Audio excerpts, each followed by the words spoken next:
It is 11:03 p.m. You are lying in bed, the lights are off, and the blue light from your phone is the only thing in the room. You open your banking app. Usually you do this out of habit or maybe out of dread.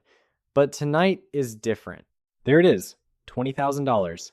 For the first time in your life, the number in your savings account starts with a 2 and has 4 zeros after it. You stare at it a little longer than you would admit. You physically feel your shoulders drop. You exhale a breath you did not even know you were holding. That constant low-level background noise of panic, the fear of rent, the fear of a flat tire, suddenly goes silent. You feel a tiny bit taller. You feel safe. But right in that moment of relief, your brain begins to lie to you. You close the banking app and immediately open a car site. You start looking at apartments with a gym. You think, I am good now. I have a cushion. I can finally live a little. You feel like you have just crossed a massive finish line. But you are wrong. Here is the brutal truth that nobody tells you. That $20,000 is not a trophy. It is a reset button. Data shows that a terrifying percentage of people who claw their way to this specific milestone do not keep it. Within 12 months, most of them will slide back down to $5,000 or less. They do not lose it because they are stupid. They lose it because the moment you hit 5 figures, the game you are playing fundamentally changes without anyone sending you the new rules. You have not won. You have just walked into a trap called Phase 2, and to survive it, you first need to understand who is hunting you. You see, the moment your balance hits that specific number, you trigger an algorithm. For years, when you were broke, the banking system ignored you. They do not make much profit from people with $0, and they cannot squeeze money out of people who have nothing to take. But they also do not make the most money from the super wealthy, because those people have lawyers and accountants who fight every fee. The sweet spot, the Goldilocks zone for the financial industry, is you right now. You are the perfect victim, because you are finally creditworthy, but you are still psychologically fragile. You have money to lose, and you are desperate to reward yourself for saving it. Have you noticed how your email inbox changed in the last few weeks? Suddenly, the offers are not for credit repair or student cards anymore. Now, you are seeing the heavy metal cards. The ones that make a satisfying clink when you drop them on a dinner table. They offer you 50,000 bonus points, access to airport lounges, and a credit limit that is double your actual savings. They tell you, you have earned this. You are successful now. But let us look at what they are actually selling. That shiny premium card might have a $550 annual fee. They tell you it pays for itself with perks, but the data says otherwise. The psychology of holding that card tricks you into spending 15% to 20% more on every transaction just to unlock those rewards. Then come the personal loans. When you were struggling, the bank would not lend you a dime. Now, they are practically begging you to take a $15,000 personal loan for home improvements or a dream wedding. Why? Because they know you have the $20,000 to pay the interest, but not enough for get you money to pay off the principal instantly if things go wrong. They want you in the cycle of debt while you have assets they can seize. This is the middle-class tax that nobody talks about. But here is the scary part. The bank is just the external enemy. If it was just them, you could ignore the emails. The real reason Phase 2 destroys so many people is because the math itself is waiting to punish you if you make the wrong move. To understand why, we have to look at the escape velocity of your money. Think back to the last 18 months. Getting from $0 to $20,000 was probably the hardest thing you have ever done financially. It was a grind.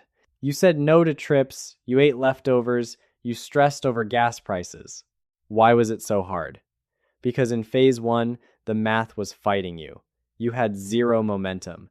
Every single dollar in that account came from your sweat, your labor, your time. The money itself was doing nothing to help you. If you have $1,000 saved and the market goes up 8%, you made $80. That buys you a tank of gas. It is discouraging. It feels like pushing a boulder uphill. But right now, at $20,000, you have reached a tipping point. At $20,000, That same 8% return is $1,600. That is not a tank of gas. That is a month of rent. That is your electric bill for the entire year. Suddenly, your money is paying for your life. The boulder is starting to roll on its own. This is the critical difference. The first 20,000 is a shield against poverty, but the second 20,000, that is your engine. And this brings us to the tragedy of the reset. If you treat that first $20,000 as a shopping budget to buy that new car you have been eyeing, you are not just spending money. You are killing the engine. You are voluntarily walking back down the hill to push the boulder up again. You are resetting the difficulty of the game back to hard mode just when you unlocked easy mode. The wealthy understand this. They never ever kill the engine. They live off the speed, not the fuel.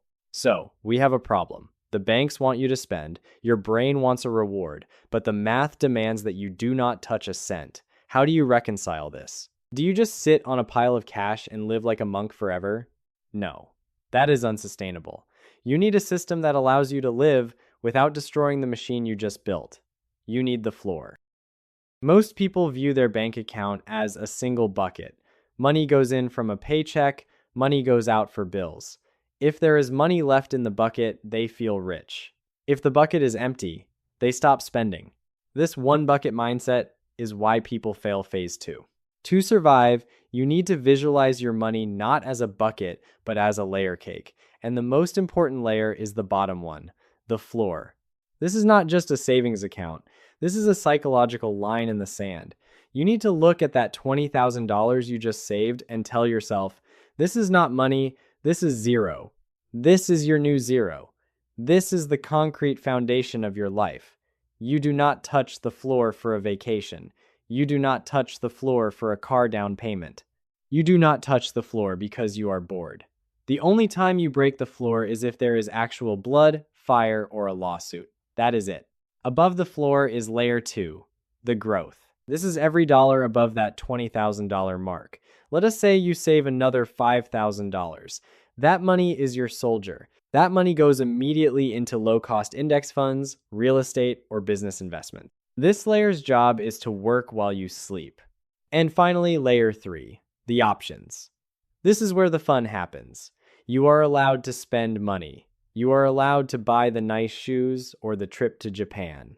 But, and this is the rule that changes everything, you only fund layer 3 with the overflow from layer 2.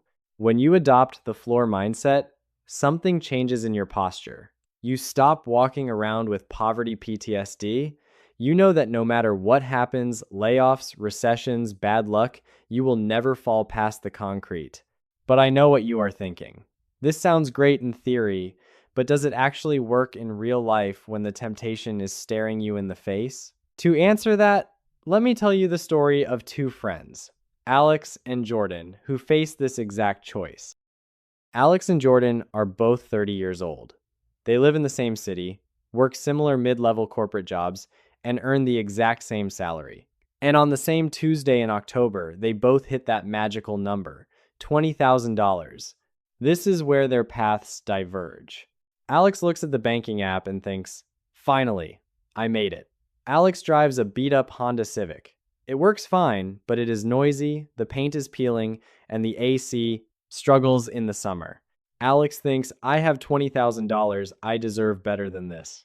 So Alex goes to the dealership, the salesman loves Alex. He sees that $20,000 balance and offers a great deal on a brand new SUV, $45,000. But Alex only needs to put $5,000 down. The monthly payment is $750. Alex does the mental gymnastics. $5,000 is only a quarter of my savings. I will still have $15,000 left, and I can afford the $750 a month. So Alex signs. Alex drives off the lot feeling like $1,000,000. The new car smell is intoxicating. But 6 months later, the new wears off. The car is just a car, but the payment remains. Alex's savings have drifted down to $12,000 because of lifestyle creep, eating out more to match the image of the new car owner. Then, a recession hits. Alex's company cuts overtime. Income drops by 20%. Suddenly, that $750 car payment feels like a noose around Alex's neck. But Alex cannot sell the car because it has depreciated. It is now worth less than the loan. Fast forward 10 years. Alex is 40. Alex hates his boss. The workplace is toxic, but Alex cannot quit. Why? Because the monthly burn rate is too high. Alex has stuff, a nice car, a nice apartment full of gadgets, but Alex has zero freedom. Alex is a prisoner of his own upgrades. Now, let us rewind to that Tuesday with Jordan. Jordan hits $20,000. Jordan hates the beat-up Honda just as much as Alex does. Jordan wants the SUV, but Jordan looks at the $20,000 and remembers the rule. This is my floor. This is zero. Jordan keeps driving the Civic. It is annoying, but Jordan decides to tolerate the annoyance for freedom. Jordan takes the next $5,000 earned and puts it into an S&P 500 index fund. Jordan automates a transfer of $500 every month into that growth layer. 5 years pass. The market has a good run. Jordan's growth layer is now worth $60,000. The floor is still sitting there, safe in cash. At age 35, Jordan's boss becomes unbearable. A toxic nightmare who calls at 9 p.m. on weekends. Jordan goes home, looks at the bank account, total liquidity, $80,000. The next morning, Jordan walks into the boss's office. Jordan does not scream. Jordan does not cry. Jordan just says, "I am resigning. My last day is in 2 weeks." The boss is shocked. "You cannot quit. What about your bills?" Jordan just smiles. Jordan takes 6 months off, travels a bit, learns a new skill. Because Jordan is not stressed about rent, Jordan interviews with confidence. Jordan negotiates hard. 6 months later, Jordan lands a new job, paying $20,000 more per year than the old one. Alex used the money to buy a car. The car lost value and trapped him. Jordan used the money to buy the power to say no. Jordan bought freedom. And freedom, ironically, is the asset that helps you make even more money. Now, you might be thinking, okay, I will be Jordan. I will keep the floor. I will invest. But even Jordan is not completely safe yet, because once you start building that growth layer, a new, much quieter enemy appears. This one does not come from the bank, and it does not come from lifestyle creep. It comes from boredom. Here's the paradox of wealth building that nobody admits. Good investing is incredibly boring. Index funds are boring. Watching your money grow by 7% or 8% a year is like watching paint dry. It is not exciting. It gives you no dopamine hit. After a year of being responsible like Jordan, a little devil will appear on your shoulder. You will see a guy on TikTok or Reddit who turned $1,000 into $100,000 overnight, trading crypto options or some obscure meme coin. You will look at your boring $20,000 floor and think, if I just put this into that one trade, I could be rich next week. I could escape the grind immediately. This is the final test. This is how smart people go broke. The moment you get bored is the moment you are most vulnerable. You stop treating your money as a security system and start treating it as a casino chip.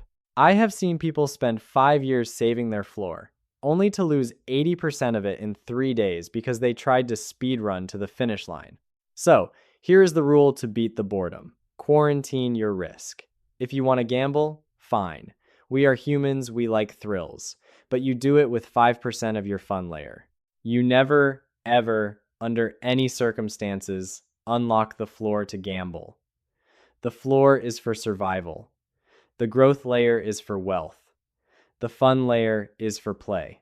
Do not mix the buckets, because if you keep those buckets separate, the result is not just a high number on a screen. It is something much more valuable. Life really does get easier after $20,000, but only if you realize what that money actually represents. Society tells you that $20,000 is a down payment on a luxury life. The banks tell you that $20,000 is proof you can handle more debt. But now you know the truth. Imagine your financial life is a house. Most people like Alex are trying to build a fancy roof with solar panels and a rooftop pool, but they are building it on a foundation of sand. The moment the storm comes, the roof collapses. The floor is simply pouring the concrete first. It is not sexy. Nobody drives by and compliments your foundation. but it is the only thing that stands when the storm comes. So here is my challenge to you today. Stop looking at the upgrades. Stop looking at the pre-approved offers. Look at your number. Define your floor. And make a pact with yourself right now that you will never go below it again. I want to know where you are in this journey. Are you in phase 1, grinding to get to the first 20,000?